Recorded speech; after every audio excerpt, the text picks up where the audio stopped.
Yurika Masuno era uma estudante universitária da Universidade do Sagrado Coração em Tóquio, capital do Japão. Ela tinha 20 anos na época dos fatos e era filha de Hiroyuki Masuno, um programador e compositor famoso em todo o mundo por ter sido um dos principais responsáveis pela construção do console Nintendo. Hiroyuki começou sua carreira na indústria dos videogames em 1985, trabalhando em uma famosa empresa japonesa chamada Kenko, onde escreveu efeitos sonoros e música para todos os jogos que desenvolveu. Com o tempo, seu trabalho se tornou tão apreciado que ele foi chamado para compor trilhas sonoras de produtos da cultura pop em geral no país.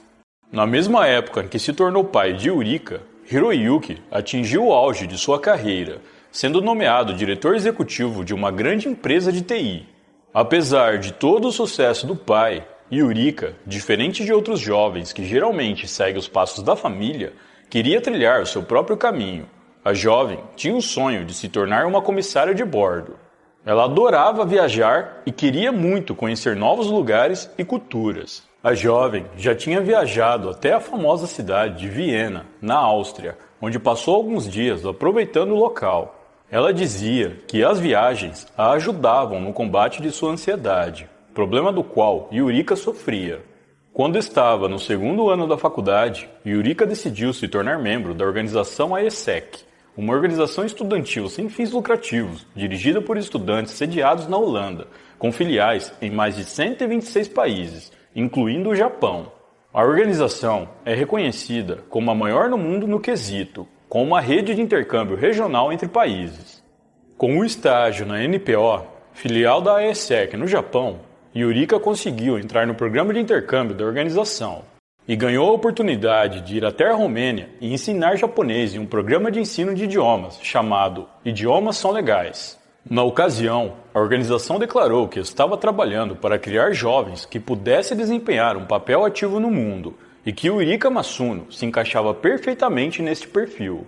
Com esse intercâmbio, ela poderia também atuar como intermediária da AESEC japonesa e a filial romena. No intercâmbio, ficou decidido que Yurika participaria do ensino de japonês numa escola romena. Inicialmente, foi combinado dela ir ao país juntamente com outra colega, mas essa outra participante desistiu do programa, fazendo com que Yurika fosse mandada sozinha. Yurika chegou à Romênia na noite do dia 15 de agosto de 2012, descendo no aeroporto Enrico Adam Topeni, em Bucareste. Do aeroporto, ela teria que viajar de trem por algumas horas até a cidade de Craiova, onde ficaria hospedada e daria suas aulas. A jovem, no entanto, se sentiu perdida e sem saber muito bem o que fazer, já que o último ônibus noturno que passava no aeroporto para ir até a estação de trem já havia partido. É dito que ela ficou vagando pelo aeroporto e não foi mais vista. Como Yurika não chegou ao seu destino e também não entrou mais em contato com seus familiares, as autoridades da Romênia foram informadas do desaparecimento da jovem. Rapidamente, a polícia mobilizou agentes para buscas nas proximidades do aeroporto, onde Yurika foi vista pela última vez. No dia 17 de agosto de 2012, 2 dias depois do desaparecimento, o corpo de Yurika Masuno foi encontrado em uma floresta a alguns quilômetros do aeroporto onde ela foi vista pela última vez. O corpo estava coberto com folhas e apresentava vários sinais de violência. A polícia fez uma grande varredura em todo o local e a cerca de 70 metros de onde Yurika foi encontrada, os policiais acharam a mala com os pertences dela. O corpo da jovem foi enviado para a perícia. Segundo o relatório, a jovem resistiu como pôde ao ataque, tentando se livrar do agressor de todas as formas, mas não foi capaz de impedir a sua força. Ainda de acordo com esse relatório, o homem que a atacou era muito forte e provavelmente bem grande. O que antes era um desaparecimento acabou se mostrando um crime bem mais grave, e a polícia passou a ser pressionada pela população para que fizessem uma investigação minuciosa e levassem o responsável à justiça o mais rápido possível. Durante as investigações, a polícia checou imagens de câmeras de segurança do aeroporto assim que Yurika desembarcou nele. Nessas imagens, eles puderam ver a jovem andando de um lado para o outro, como se não soubesse para onde ir exatamente. Depois, é possível vê-la sendo abordada por um homem ainda dentro do aeroporto, por volta das 8h30 da noite. Os dois conversam por um tempo e saem juntos do local. Eles vão até um táxi. entram no veículo e seguem rumo desconhecido. Através dessas imagens, os policiais foram capazes de identificar o homem que abordou Yurika e saiu com ela do aeroporto naquela noite. O seu nome é Vlad Nicolai, um romeno de origem cigana de 26 anos na época dos fatos. Em 19 de agosto de 2012, 4 dias após o crime, a polícia prendeu Vlad, que não ofereceu nenhuma resistência. Apesar das investigações ainda estarem em andamento, o homem já era visto como o principal suspeito pelo crime, pois ele certamente foi uma das últimas pessoas a terem contato com Yurika. Durante o seu interrogatório, Vlad foi questionado pelos policiais a respeito da jovem. Ele disse que realmente a abordou no aeroporto e ofereceu ajuda para ela, dizendo que era uma espécie de guia para turistas. Depois disso, o homem disse que levou Yurika até o táxi e o taxista deixou os dois perto do hotel onde ela ficaria hospedada. Ele disse ainda que a jovem quis pagá-lo, mas ele não aceitou, pois só queria ajudá-la, se despedindo dela na sequência e indo embora. Vlad negou durante todo o seu interrogatório que tenha feito algo com a jovem. No entanto, as evidências que seriam encontradas posteriormente no decorrer das investigações mostraram o contrário. Após uma revista na casa de Vlad, os policiais encontraram alguns pertences de Yurika que estavam faltando na mala dela, inclusive o celular da jovem. Além disso, também foi encontrado o DNA dele no corpo da vítima. Com todas essas evidências, não adiantava mais Vlad negar. As autoridades já sabiam que ele era o responsável pelo crime. O caso ganhou tanta repercussão na Romênia que a investigação foi assumida pela equipe de investigação do Supremo Tribunal do país, que só investiga casos considerados especiais. Antes de prosseguirmos, eu vou falar um pouco a respeito de Vlad Nicolai e os seus outros crimes que a polícia descobriu no decorrer das investigações. Vlad Nicolai é um homem de origem cigana e tinha 26 anos na época dos fatos, como eu já mencionei. Ele era conhecido entre amigos como Comissário e era membro de uma organização de gangues que atuavam roubando turistas que não falavam inglês, se passando por motorista de táxis em pontos de aeroportos. Durante as investigações pelo crime contra Yurika, os detetives descobriram que Vlad também era o provável responsável por tirar a vida de outras 2 mulheres, além de outros crimes contra diversas pessoas. Segundo a polícia, o homem começou a cometer os seus crimes em maio de 2010, intercalando entre as cidades de Baloteste e Bucareste para buscar suas vítimas. Como destaque, estavam os crimes cometidos em fevereiro de 2011, em que ele cometeu um roubo e ainda tentou forçar a vítima a ter relações. Um ano depois, em março de 2012, o homem assaltou uma mulher de 85 anos. Em março desse mesmo ano, ele roubou, forçou relações e tirou a vida de uma mulher de 86 anos. E em 6 de agosto, voltou a roubar, a forçar relações e tirar a vida de uma mulher de 74 anos, sendo este último apenas 10 dias antes do crime contra Yurika. Até então, o foco de Vlad Nicolai parecia ser em mulheres idosas, talvez pela fragilidade que elas apresentavam.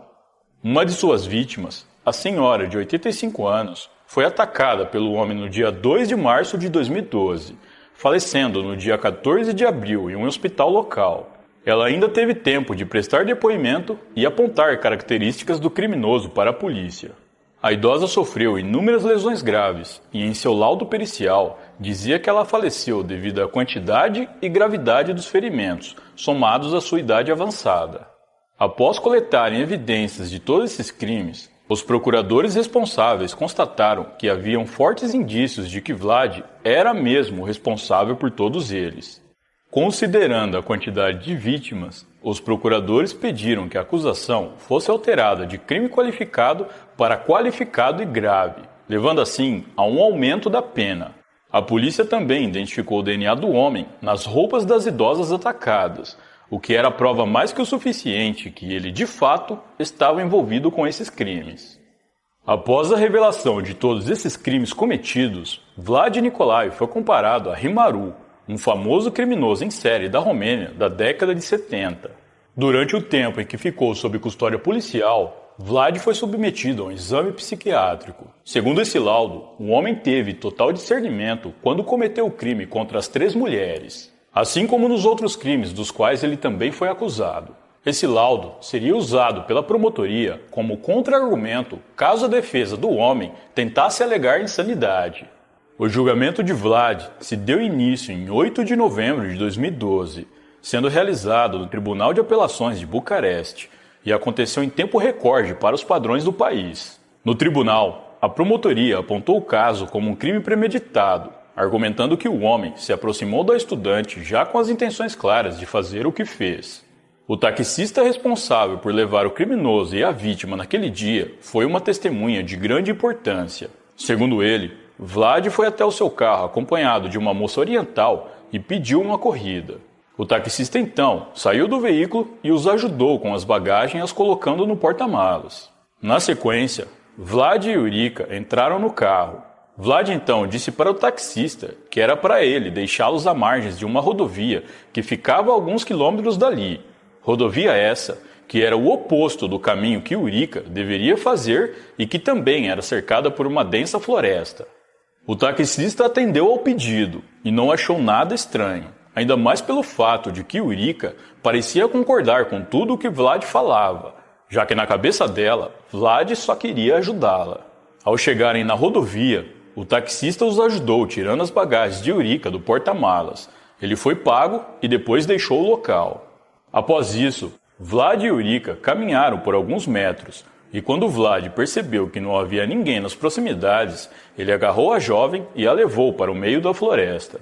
Em seguida, Vlad fez as coisas mais terríveis que vocês possam imaginar, e que sabem que eu não posso detalhar aqui.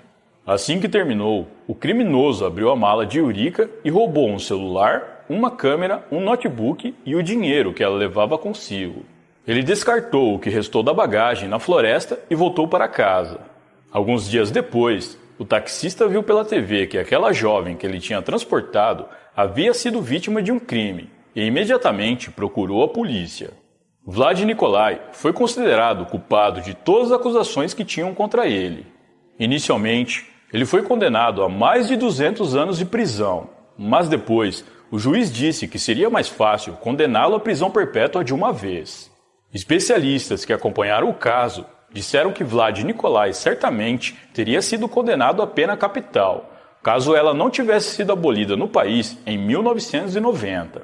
Além da prisão perpétua, Vlad também foi condenado a pagar uma indenização de 100 mil euros aos pais de Yurika, além de 60 mil euros aos familiares das outras mulheres que ele atacou. Posteriormente, um oficial da polícia judiciária da cidade de Otopeni foi preso acusado de ter favorecido Vlad durante as investigações. O nome desse oficial é Jica Stefanak e ele foi julgado e condenado a 4 anos de prisão. O crime, como eu já disse, foi um dos que mais repercutiu em toda a Romênia e até em outros países da Europa. Ele também teve um grande impacto no país e na opinião pública, que fez duras críticas às autoridades e também à mídia.